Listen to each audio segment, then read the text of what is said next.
ஏன் சீரியல் நெக்கான எபிசோடில் பழனிக்குமார் 2 பேருமே பேசிக்கிட்டு இருக்கும்போது என் சித்தப்பா என்னை மாதிரி தான் உங்களுக்கு பையன் பிறக்கும் அப்படின்னு சொன்னதுக்கப்புறமா ஏன்டா அவங்க பெரியப்பனை கொள்ளதுக்கா உங்கள் அப்பா தான் என் பையனுக்கு பெரிய பையன் அவனை கொண்டுட்டானா அவ்வளோதான் அப்படிங்கிற மாதிரி சொல்லிடுறாங்க. எவ்வளோ நாள் தாண்டா என் பையனை எப்படி குத்தி காமிச்சிக்கிட்டே இருப்பீங்க அப்படின்னு சொல்லிட்டு குமாரோட அப்பா வந்து சப்போர்ட்டுக்கு வராங்க.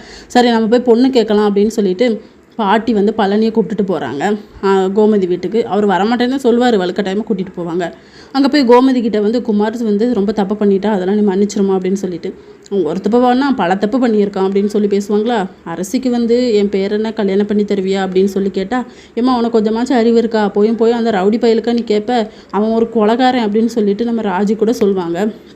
இல்லை அவன் இப்போ திருந்திட்டான் அப்படின்னு சொல்லும்போது அவன் என்றைக்குமே திறந்து போகிறது கிடையாது, என் பொண்ணை நான் என்றைக்குமே அவனுக்கு கொடுக்க மாட்டேன் அப்படிங்கிற மாதிரி சொல்லிடுறாங்க. அப்போ கரெக்டாக அரசியும் வர்றாங்க.